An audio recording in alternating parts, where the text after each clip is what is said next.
All right. Welcome to the Verdin Sports Show. I'm your host, Jacob Verdin. Hope everybody had a nice little weekend, had a bye week. Went to see Shama live, UFC 320. Interesting moment. I ain't gonna lie to you. A lot of people ain't think Alex Pereira will win, man. Come on, Shama. Can't doubt Shama. G, how's your weekend? And let me just say, if y'all did not watch the Friday show, this man right here picked a damn astounding pick, a plus 200 pick, a pick that not a lot of people would have rode with. Florida, the Gators, in the swamp. Billy Napier, staying alive. Staying alive. How you feeling, G? Feeling good, man. I had a really good weekend. I was the at the car and St. All game on Friday. It was star studded. You had Saints players in the building. Ooh. You had a number of LSU players in the building. You had Brandon Marshall in the building. You had the former Saint Tyron Matthew in the building. I mean, it was an electric environment, and the Edna Car Cougars put on a show by winning the game 42-21. Damn. Double the score. Oh my Yeah, God. It's it so was.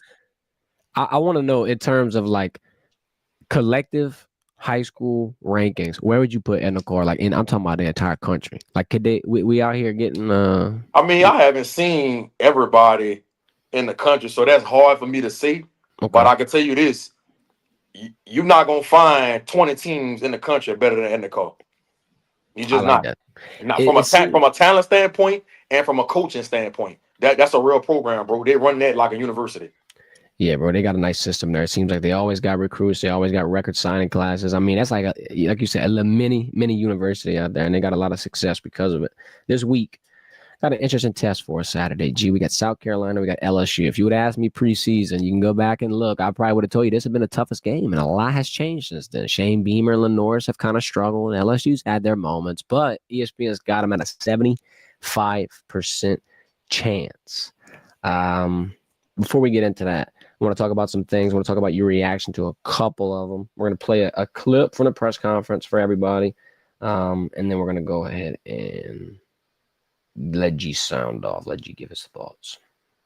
Tried to get the video on the StreamYard software. Didn't work. So here we go with the audio.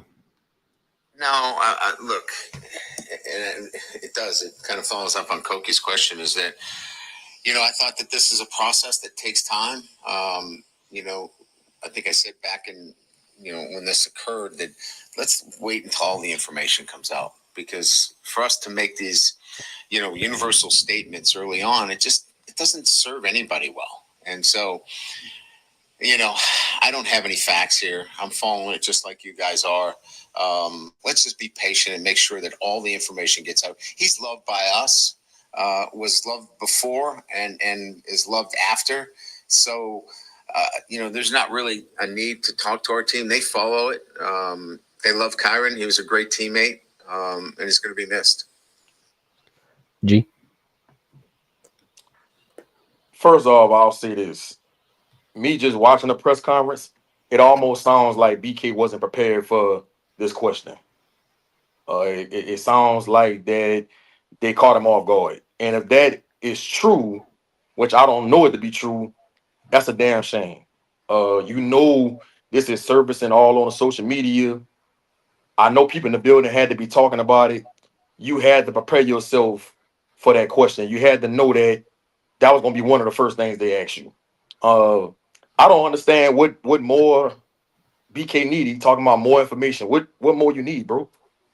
All right. These news stations and these people on social media didn't need more information when they started accusing him. Right.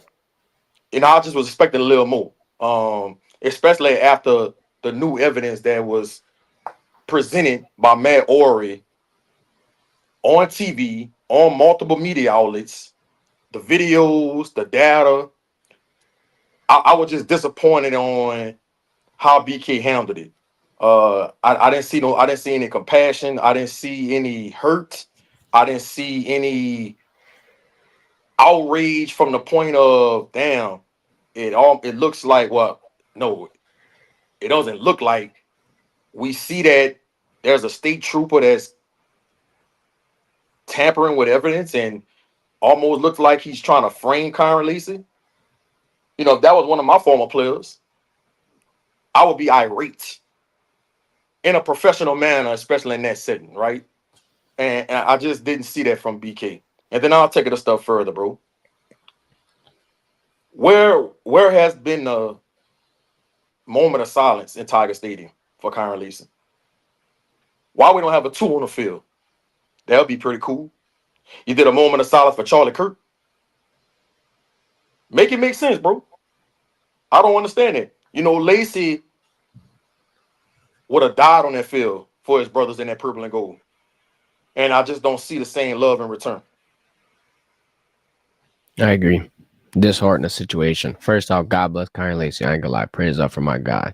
And this whole moment, like watching the reactions, watching the love, watching all this stuff, like I told you pre-stream, I'm just sitting here thinking, I wish it would have happened a lot earlier. And I'm glad that people are, doing the right thing, I guess, and respecting them. And then to your point, bro, I'm doubling down on that as well. Everybody rushes to the story, dog. Everybody will try to be the first, want to break the news. It's half reported, dog. I mean, I just graduated from LSU. I got a degree in media. I sent you the damn essay, my final essay. My teacher asked me, how should media remember controversial athletes? And I just ended it with saying that media is so skewed now to the point where people don't want to do what me and you do. Just talk, give our takes, but not be the expert. Like a lot of times you'll say, hey, I might be wrong on this, but blank, and this is how you feel. We're not trying to come out here and give a concrete, confirmed, like this is exactly how it is type deal. And a lot of people don't grasp that, bro. Like a lot of people will ruin a life off of a headline that gets a couple of clicks, but that ain't right. And you're not going back in time, bro. And that's my number one thing with the morals behind all this stuff is like everybody wants to rush to a story, but if you got it incorrect and if the facts weren't straight, how are you going to get all those millions of eyes and millions of opinions to change? Because you went out on your platform and honestly, I'm going to say you defamed somebody's name. Like, you can't get that back, bro, at the end of the day. I mean, look, it's a sad situation, and I hope it's a lesson going forward that maybe will either change media or just change the way that people react to certain things like this. Because my go-to is not to post a picture, repost a picture, talk about a situation I don't know about. Like, bro, we talking about ball.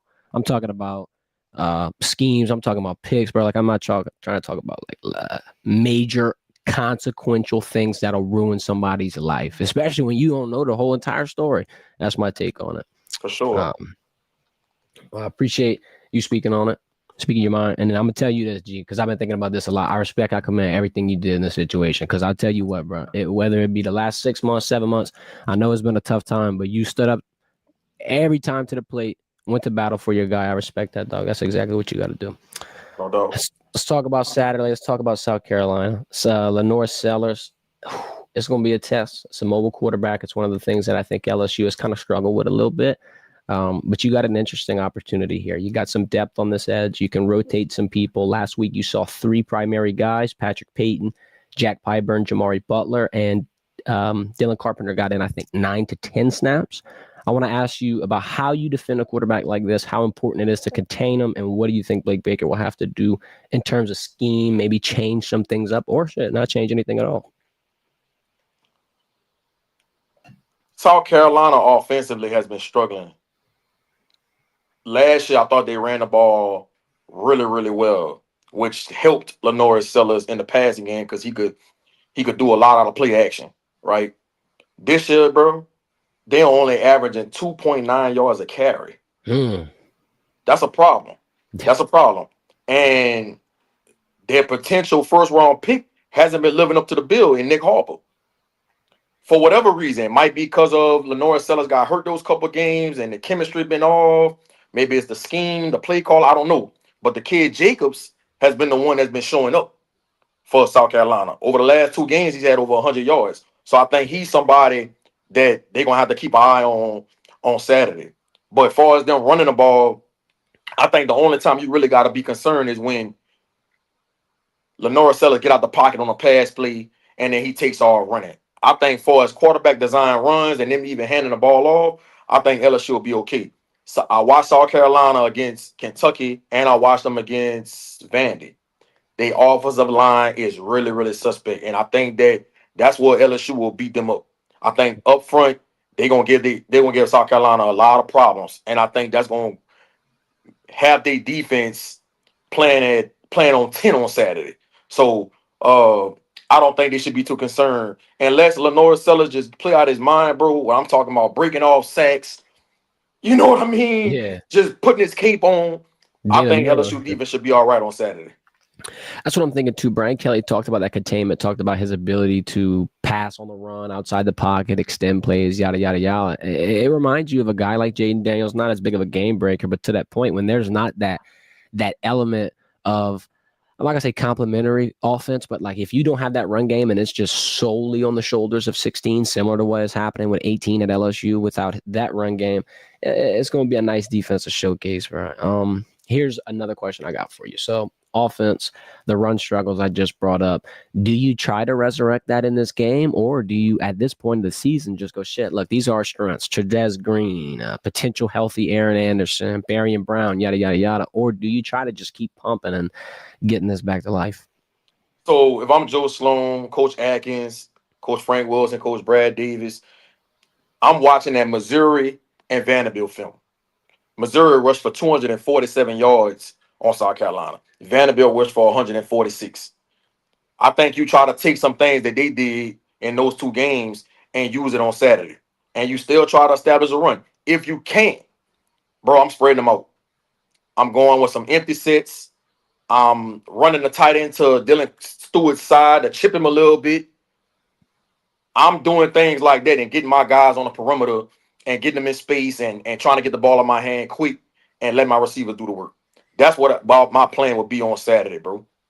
For Dylan Stewart, I almost said Dylan Carpenter. That's our guy. Dylan Stewart, though, what are you going to do with him, dog? Are you going to have to rotate guys at tackle? Is it going to be one guy on him all night? Like, does Carriers get the job? I feel like that. I mean, he probably not going to line up on the same side every time, but what do you do to diagnose that? So what I'm curious to see, will they move him around? Will they put him on the right side, then move him to the left side, or will they just keep him mainly on that left side, which is LaNorris Sellers' blind side, which means he'll be going against Tyree Adams the whole time. Now, I think athletically, Tyree can hold his own. I worry about power. Mm-hmm. If Dylan Stewart gives him power, I don't know about that point, right? On the other side, I don't know if Weston Davis is playing or if they're going with Kern. Carriers Kern. What I worry about with him is true freshman. You know what I mean? You're going against an elite pass rusher like Dylan Stewart. I don't know. If I'm South Carolina, I'm putting him on the freshman. Yeah. Oh, yeah. Yeah, that's what I'm doing. But I think Joe Sloan and those coaches on the offensive side of the ball, they gonna make sure that Bauer Sharp, you might motion into Dylan Stewart's side and just make sure you chip him before you go out for a pass. You got to do those type of things on Saturday, or you gonna have Dylan Stewart going 1-on-1. And I hate to say this, but that's gonna be in South Carolina's favor. 100%. I'm not gonna lie either. I think that's gonna be a matchup that you got to watch all night. That's gonna be a big X factor for them. And don't forget about your guy that we interviewed at SC Media Day, DQ Smith, right? Really good player. They use him all. They use him all over the field. They use him at safety. They put him at nickel. They roll him down and blitz him. So you got to identify where he's at. He's a playmaker. He's a sure tackler. He's probably their second best player on defense. And we saw what our other guy did at Ole Miss, TJ Dottery. He came around and got like 6 tackles in a key clutch moment, a big win for them. So yeah, I hope we don't got the juju with the SEC guest. Come on now, that'd be interesting. TJ Dottery, man, the hooper. What he says, player count was KD. Kevin Durant, easy money, sniper. Crazy work. Crazy work. Cool. Yeah, I'm interested to see how LSU comes out of here. ESPN has a 75% chance of them winning. I think the spread's at about 9. So ESPN and Vegas must be not on the same page because Vegas got LSU at -9.5. And that's damn near 90%.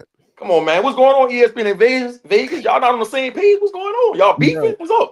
ESPN kind of sneaking, like doubting LSU because they got them losing to Vandy, they got them losing to Bama, they got them losing to Oklahoma. That's a 4-loss season, bro. I mean, at this point, when you got this stretch coming up, man, you can't afford 2 losses. You got 1 loss, and then it's that sweat start piling up on you. I think they'll be all right against South Carolina on Saturday, bro. Unless something dramatic happens, and like I said earlier in this segment, LaNorris Sellers put his cape on, and we just can't bring him to the ground, and he just extending plays and just making some remarkable plays down the field, which I don't see happening in Death Valley. I think LSU should win this game. I think I don't think Tiger fans should be concerned about Saturday. I'm glad it's a night game. Yeah. Vandy's at 11, and I think Arkansas at Vandy's home. at 11? Yeah, 11 or 11:45. Oh, yeah. In Nashville? Oh, yeah. Oh, yeah. Empire V is kind of. You know what happened to LSU last time they played at 11 o'clock, huh? Is Tennessee? Yes. Yeah. And that was at home. It was BTA, but that was horrible. At 11 a.m., it made everything different, bro. I don't know what hits or why it changes. Your routine. Because you shave that time in like half at that point. Now you up so damn different, early. bro. Think about it. You know how them kids are. They on their phones till 2, 3 o'clock in the morning. Mm-hmm. So when you got an 11 o'clock game, bro, if you stay up to 2, 3 o'clock in the morning, you going off fumes on Saturday. Yeah. You probably got to be up at 7 o'clock, 6 o'clock. Still got to do the Tiger walk. Come on, man. Meetings. Oh, yeah, bro. And then you in the hotel room, so you're not even in your own comfortable bed. Like, yeah, that's a lot of elements. I can't sleep the same in the hotel. People don't think about all that, bro. They don't think about all that. Or the preparation. Exactly. Yeah, you gotta walk through it to be able to experience it a little bit. Let's react to this AP poll, man, because I got a couple of thoughts here. And I think the AP poll, you always take it with a grain of salt. But, I love to rip it apart. I love to just shred it. I'm going to do that until they give us a vote, because the minute me and you hop on that panel, man, I think that it's going to be perfect. We're just going to figure it out. And if not, we're going to have to figure out our own poll, because I don't know. I can't keep watching this monstrosity. I like what LSU did. They went up 2 spots. They're at number 11, still outside the top 10. As of this point, they'd be considered the 6th SEC team, because it's Ole Miss, Oklahoma, A&M, Alabama, Georgia, and then the Tigers. What's your thoughts on that, where LSU is right on the fringe of the top 10 and 6th in the SEC? You like that placement? Yeah, I think LSU's at a good spot at a number 11. The only 2 spots I would change is I think that Miami should be the number 1 team in the country. I like it. Move Ohio State to number 2. Why do I say that? Well, I'll tell you why. Ohio State beat Texas 14-7. Miami has had some impressive wins, bro. These people beat Notre Dame. I don't care if Notre Dame got 2 losses. That's a really good team. Mm-hmm. They beat South Florida. South Florida, a pretty good team. They beat Florida. Then they just came back and beat Florida State. And that score really don't show how that game really went. So in my mind, Miami is the best team. And when I go off the eye test, I don't see any flaws, bro. Offensive line, stout. Running back, receivers. CJ Daniels. Carson Beck is playing some of the best football out of all the quarterbacks in the country. Shout out to CJ Daniels, man, showing love to my dude, Kyren Lacy, when he scored his touchdown with the strips under his eyes. Defensively, up front, they are elite. Secondary, athletic, playing sound football. Cristobal, you know what you're getting from him. Bro, Shannon Dawson, the OC. I like how fiery he is, and I love the different concepts he run on offense. To me, Miami is the best team in the country, dog. I really don't see any other team that's playing better football than Miami, in my humble opinion. I love to hear that, G, because I got interested, right? I had $10 in the DraftKings. I'm like, man, let me go place a future down. I'm gonna place 2 futures. My national champions, I'm gonna pick Miami, and then I took a crazy Heisman bet. I already told you about that, John Mateer. I know I'm dreaming, but hey, bro, a man's if he don't get hurt, you might have been on to something. I know. Hey, this Miami trick though, I like it, man. The Hurricanes are nice, and like you said, I love the fact that they're getting the respect, because there's a lot of teams here that I think are getting disrespected. And you know what? Hold up. I got a gripe with EA Sports. Man, can y'all please up Tony's rating and his speed for Miami? The receiver, the true freshman from American Heritage. Bro, this dude got 88 speed, bro. Come on, man. We got man, he should be at about a 94, 93 speed, and his rating should be at about a good 86, 87 right now. And they still ain't put Trinidad Chambers on there, man. I was about to ask you, bro. I don't know what EA doing, bro. They tripping. Maybe I don't know. Maybe Trinidad Chambers ain't signed his little contract that all the players got to sign. I don't know. But man, come on, man. Tony on there. Up the man read, man. Stop playing. How is Chambers not on there at this point? I feel like everybody would have started running with him by now. No, bro. Every time they got an update, I go run to old Mississippi on there. Y'all bugging. Look, I'm a Trinidad Chambers fan. Yes, say what you want. I don't care.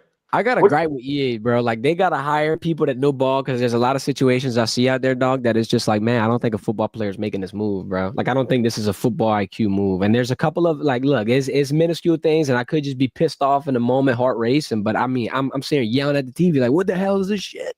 And yeah, EA Sports, hire me and G, bro, because we about to get this right. I'm telling you. I'm telling you. AP poll, I want to get your thoughts on this, bro, because Florida State is getting disrespected. I can't lie to you. They're clinging to life. They grabbing, they holding on at number 25 with one loss. Yes, they did lose bad, and as you're right, the score didn't reflect this garbage time. I think it was like 28-3 when I first looked, and it was just, I'm done checking the score. I know Miami wrapped it. However, that's the number 2 team in the country. We got Notre Dame at 16 with 2 losses, and one of them is to Miami. I'm not trying to say Notre Dame is 3 points. Right. 3 points. I think the A&M game was 1 point too. So it's like 2 losses by 4 points. Notre Dame is the best 2-loss team in the country, and it's not even close. But how the hell is Florida State fall to 25? We can't get them 20. We can't get them 20. Because they lost to Virginia, bro. Yeah. All right. I can't argue with that point. That Friday night game killed. They couldn't handle success. They did. Man, but this is just so aggravating. It's like, bro, it's not 25. I don't know. The AP poll pissed me off too. And then I'll give it one thing that I do like about the AP poll. One thing that's interesting, and you predicted this one, there was an AP shakeup. You had the preseason number 1 drop completely out the poll. They are ranked at this point in terms of votes received 27. And we're talking about Texas and Billy Napier fiending them off again. It's something about Billy, bro, in them big time moments when he knows the nation is doing this to him right now. Boy, he turns up. I ain't gonna lie. He did it Saturday. What's your thoughts on that victory? Because it was in hand whole time. I pissed off at Arch, bro. Pick after pick. I mean, dude, this is horrible. Yeah. So I had a good conversation with Florida's running back coach, associate head coach Jabal Jaloop, when it was Sunday. We were just talking about some different kids he was recruiting in Louisiana and things of that nature. And yes, he is suspended.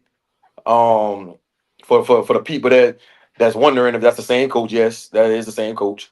And we were talking about DJ Lagway, and I asked him about his struggles, and not to make excuses, man, but he made a good point. He said, man, he didn't participate in the spring. Fall camp, he got hurt the second week, so he didn't get a lot of reps. And he said for him to jump into that fire like that, especially with how hard our schedule is, that's why you seen him play the way he played. And he said, man, had he done a spring and didn't get hurt in fall camp, he said he felt like they probably would be sitting at maybe 1 loss right now. Maybe 1 loss. All right. And the way DJ Lagway played against Texas, who a lot of people say that was the best defense in the country coming into this season, bro. I'd have doubled down. DJ Lagway looked how I expected him to look when we were talking about him in Atlanta for SEC Media Day. And bro, how about that true freshman Dallas Wilson? He made his debut on Saturday, had 130-something yards, 2 tutties. Bro, he looked like a man amongst boys. Verdin Brown, another true freshman, was second in receiving. And then how about the sophomore running back, Jaden Ball? Had 120 yards, 4 yards of carry, and had a tutty. And you know how that defense rocking. That defense stout. They've been stopping people all year. So when you put it all together, that's what you see on Saturday against a team like Texas. And I'm gonna tell you this, bro. Scott Strickland, the AD, I think he got to be very, very careful on how he handles the situation with Billy Napier. And look, people that probably watch us all the time, they probably say, man, G is very biased toward Billy Napier. He's always repping for him. But say whatever you want. Yeah. All right, I'm repping for him. Nobody say nothing when Shannon Sharp be repping behind Brian, right? So why you got to tell me so? You know what I'm saying? Nobody say nothing when Stephen A be repped out behind the Knicks. Come on. You know what I'm saying? So I'm going to rep behind my dude, Billy Napier. And I'm going to say this, bro. Strickland got to be careful because the future is bright when you talk about next year. Jaden Ball, the running back I'm just talking about, sophomore. Because he's coming back. Verdin Brown, true freshman, he's coming back. Dallas Wilson, true freshman, he's coming back. DJ Lagway, sophomore, he's coming back. And they got a good bit of them guys on defense coming back, bro. And they had a really good recruiting class for 25, and they got another good recruiting class coming in for 26. And you know they're gonna dig and dab, they're gonna dip and dab in the transfer portal and get some guys. I really think that Napier deserves to stay at least 1 more year.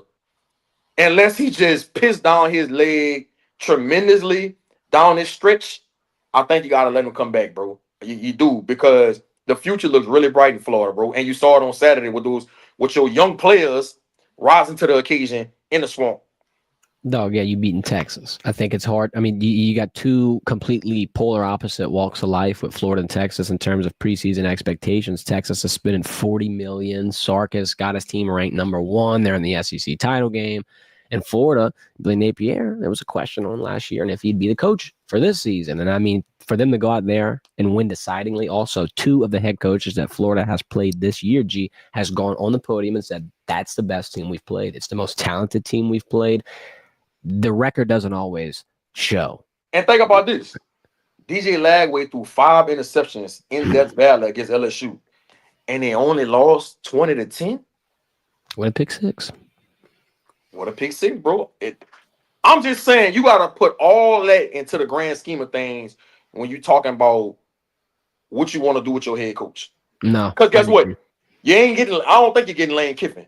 No. I've been following the documentary. I would be shocked if he leave Oxford. That's just me. I'll be shocked. I agree because he brought his son over there. Knox is going to high school right there, and I know he getting recruited and all that. His daughter go there. Whole family, yeah, whole family. His daughter moved from LA to move to Oxford, bro. And I don't know where Knox moved from, but yeah, dog, they all meet in Oxford. That's the roundup. And then to your point, he's got it made. That's his spot. That's his job. He's the mini Nick Saban of Mississippi. So hats off. Might get a statue built out there in Oxford. He need to do it with the clipboard up in the air or spiking it or something. Before we get out of here, I'm going to alley hoop. Oh, bro, I was hoping they was going to do that to LSU. I wanted to see that. I ain't gonna lie. I was peeping. I tried to see. Before we get out of here, though, I want you to react to the Saints getting their first win, dog. Here's an interesting stat. Love these type of statistics. The Saints have not had a quarterback they drafted get a regular season win since the 90s, G. The 90s. We're bringing it way back. 5 turnovers for the Giants, 3 fumbles, 2 picks from Dart. If you ask me, the last fumble by Scatterbo happened in a desperate spot, saved the game, and I will go out and tip my hat to my guy Spencer Rattler. I ain't gonna lie. Oh, I think G. Oh, here you go, G. Right back in here. What's up? I'm tipping my hat to Spencer Rattler. What's your thoughts on the Saints' victory? I didn't get too excited. Didn't get too high. Didn't get too low. It's just hard for me to get ecstatic over a win when I know we don't have a shot to get to the playoffs or make some noise this year. You know what I mean? I'm happy they got a little win and it was at home and people was able to enjoy their Sunday fun days. But I do like what I've been seeing from Spencer Rattler, bro. Yep. Bro, he looks like he could be the future. Mm-hmm. I'm not going to lie to you. Some of the throws that he's making, the way he's using his legs to get out the pocket and to run for first downs, Spencer Rattler is on to something, bro. It's just a damn shame he ain't got too many good players to throw the ball to. It is what it is. The defense thought they played solid. They got a gift going against Jackson Dart, a rookie quarterback, on the road. That was his first road game of his career. Like, I expected Jackson Dart not to make some mistakes and not play how he played at home when he got his first win. So, all in all, kudos to the Saints, bro. Kudos to who that nation, but I'm not excited. I'm just looking to see Spencer Rattler keep building on his confidence, and hopefully this could turn into something on next season. Yep. And my initial takeaway a whole weekend, I'm just sitting here like, damn, the Saints fans are in a desperate spot if they all getting this lit for the first win against a 1-3 team. Like, if it was the Bills, I'd be lit with them. I ain't lying. That's a good victory. The Giants, y'all a favor walking into that. But hey, look. Had to Spencer Rattler. I told y'all in the summer, 6 games. That's the most I can see us winning. What you think right now? 6, 5 or 6, 5 or 6, bro. Bro, if they go under 5, ooh. Hey, Kellen Moore, I'm gonna give you some time though. I ain't gonna overreact yet. I ain't got a problem with Kellen Moore. I ain't got a problem with Kellen Moore. I like his play calling. Mm-hmm. I like him. I like the way he's conducting things. I do. And he's probably look, bro. What we say all the time. A lot of the time, it ain't about the X's and O's. It's about the Jimmys and Joes, and we don't have too many Jimmys playing on our team right now. Nah, we need to fight Jimmy. We need to fight Joe. I mean, holy shit, because it's been. We don't got too many Jimmys, bro. Yeah, you clinging on a dear life for Jimmys and Joes at this point. Who you got, dog? I ain't even gonna lie to you.